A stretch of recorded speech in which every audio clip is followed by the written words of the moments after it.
Okay, let's dive in. If you've been glancing at the news, you've probably seen some pretty alarming headlines. Stuff about Iran's parliament voting to shut down the Strait of Hormuz. Yeah, those definitely grab your attention. Right, it sounds huge. Like a disaster for global energy, maybe even for your own wallet. Sends a bit of a shiver down your spine thinking about it. For sure. It's a critical point, no doubt. But, and this is where we want to dig deeper today, the reality seems, well, our sources suggest it's a lot more complicated. That's the phrase they use. It really is. So our mission here is to unpack that. Why isn't it just a simple on-off switch?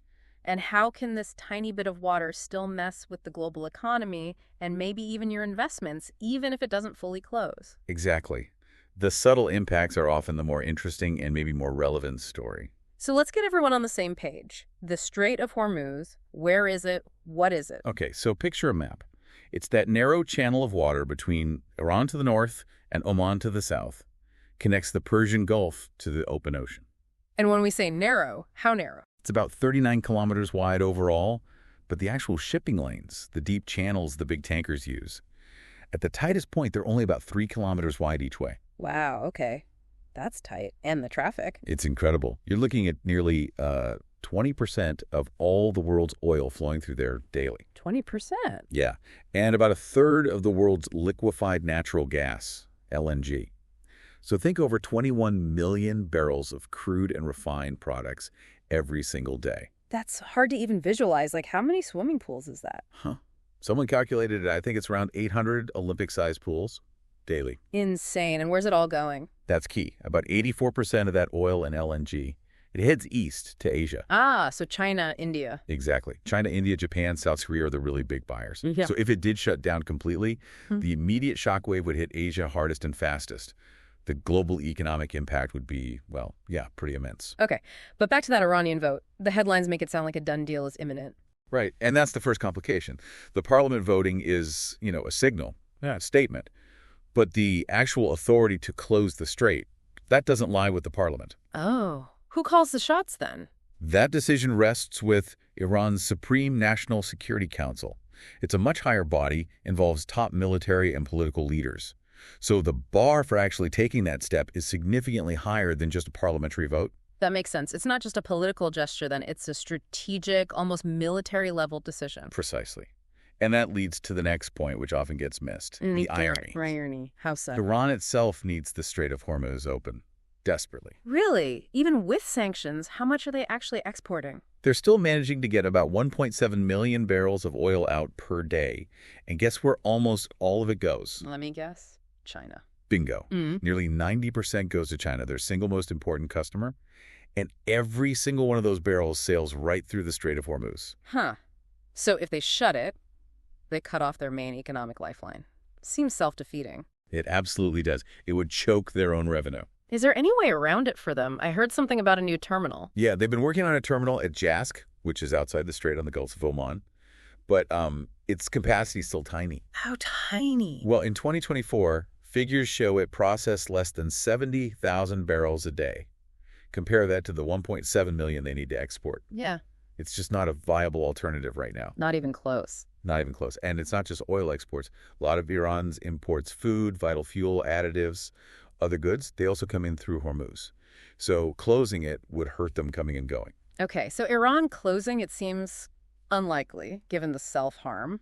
What about the rest of the world? How reliant are, say, the U.S. or Europe? The headlines often feel very Western-centric. That's a great point. The direct reliance for the U.S. and Europe is actually lower than many people think. The U.S. doesn't really buy Iranian oil or gas directly, neither does Europe, officially at least. But the U.S. imports from the Gulf region generally, right? It does, yeah. About 500,000 barrels a day come from Gulf countries via Hormuz. But that's only around 7% of total U.S. petroleum consumption. Only 7%. Why so low? Shale. Lots of domestic production, plus significant imports from Canada. Yeah. In fact, U.S. crude imports from the Gulf specifically were at their lowest point in almost 4 decades in 2024. Wow.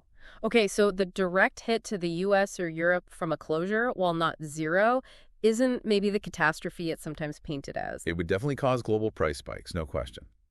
But in terms of direct supply cutoff, the U.S. and Europe are relatively insulated compared to Asia. This puts things in perspective. But still, that fear persists. Has anything like this happened before? How did markets react? Does history suggest it would be a short shock or a long crisis? History actually offers some maybe calming perspective here. We've seen big geopolitical shocks linked to the region before. Think back to the lead up to the Iraq War in 2003. Right, I remember oil prices spiking then. They did, over 40% surge. But what happened after the conflict actually started? Prices tumbled pretty quickly. Yeah. Markets adjust. Demand shifts. Inventories are used. Alternatives come online. Same thing more recently with the Russia-Ukraine war in 2022. Oil hit, what, $130 a barrel? Yeah, I felt like it was heading to $200. Exactly, but within 3 months, it was back under $100.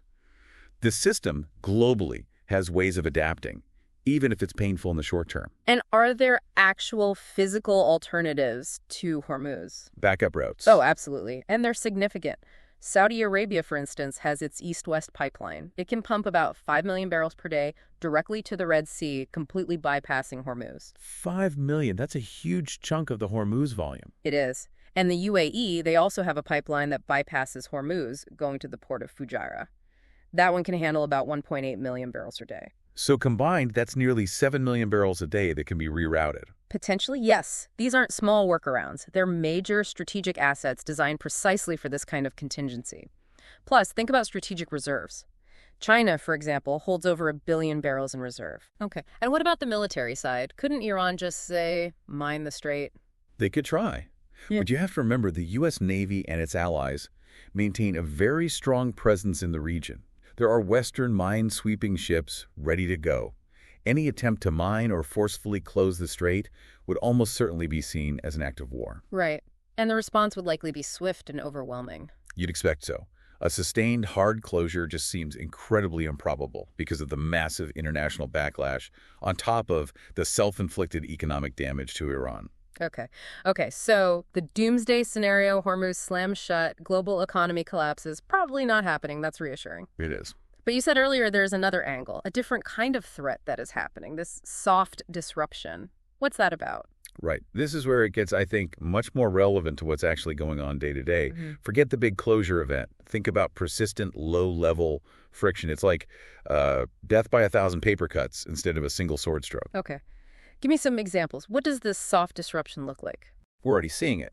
Shipping rates for the really big oil tankers, the VLCCs. They've doubled recently in some cases for routes related to the region. Doubled? Why? Risk. Insurers are charging much higher war risk premiums for tankers going into the Persian Gulf. Basically, extra insurance cost because the area is perceived as more dangerous. Okay, higher costs for shipping. What else? Something quite insidious, GPS jamming. Reports indicate nearly 1,000 vessels a day are experiencing GPS signal disruptions in and around Hormuz. 1,000 a day. That sounds dangerous. Navigating those narrow channels without reliable GPS. Extremely. It slows things down, increases collision risk, adds massive uncertainty. It's not a missile attack, but it's a constant headache, a constant source of friction and cost. It's a form of shadow warfare. Shadow warfare. And you mentioned this idea, conflict isn't failure, but a business model. That sounds pretty cynical. What does that mean here? It means that for some actors, perhaps, the goal isn't necessarily to win a conventional war or even to close the strait. The goal might be the disruption itself. Think about it. If you can reliably make shipping more expensive, more uncertain, more dangerous through actions that fall short of outright war, well, that creates leverage. It imposes costs on your adversaries. It might even create economic opportunities for those who thrive on volatility. The instability becomes the strategy. So it's less about a big bang and more about keeping the tensions simmering, creating constant economic drag. Exactly. This low-level stuff, the higher insurance, the jamming, the delays, it all adds up. It quietly bleeds into the global economy. Refiners end up paying a bit more to secure their oil cargoes. Okay. Logistics companies see their costs creeping up, not just in the Gulf, but sometimes rippling out to other shipping lanes too. Governments might have to tap into their strategic reserves more often, or maybe subsidize fuel prices to cushion the blow for consumers. It's a slow, steady drain. Right. Not a sudden crisis, but a persistent headwind. So how does this actually hit us, the listeners? You mentioned using India as an example. Yeah, India is a really good case study because it's heavily reliant on Gulf oil and LNG, much of which comes through Hormuz under long-term deals. We're talking nearly 2/3 of India's crude imports and about half its LNG still transiting the strait. Wow, that's a huge dependency. It is. Now, because of how fuel prices are often managed in India, you might not see the price of petrol or diesel jump overnight at the pump. Ah, because the government might absorb some of the cost initially. Right, or state-owned oil companies might take a hit on their margins. But those underlying costs, the higher freight charges, the steeper insurance premiums, they don't just disappear. They seep into the economy elsewhere. Okay, so where do we see it? If not directly at the petrol pump, where does this shadow warfare cost show up? Think about industries. Paint companies, for instance. They use solvents derived from oil. Their input costs go up. Okay, paints. Makes sense. Pharma companies. Many have complex global supply chains. Some have significant operations or sourcing in the Middle East. Their costs can rise. Think about someone like Sun Pharma with Taro Pharma based there. Right. Airlines too, I imagine. Fuel is a massive cost for them. Huge. Fuel can be 30, sometimes 40% of an airline's operating costs. So even small increases in the underlying cost of jet fuel, driven by these disruptions, can really squeeze their profit margins. And basic industries. Absolutely. Cement, steel, they rely heavily on diesel for transport, especially that last mile, getting goods to construction sites or factories.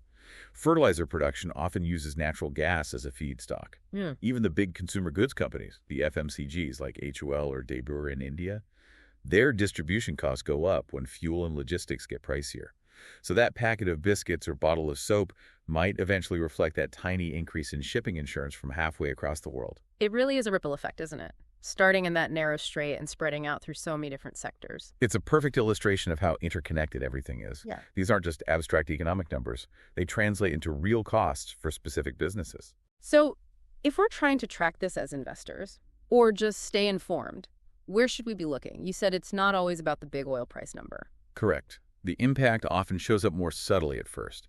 You might hear about it in company earnings calls, executives mentioning rising logistics costs or trimming their profit forecasts. You'll see it in falling earnings per share for companies in those affected sectors. The airlines, the paint companies, the logistics firms themselves. So the company-level data is key. Yes. But even before that, the leading indicators are often things like those war risk premiums for shipping, or tanker charter rates, how much it costs to hire a ship.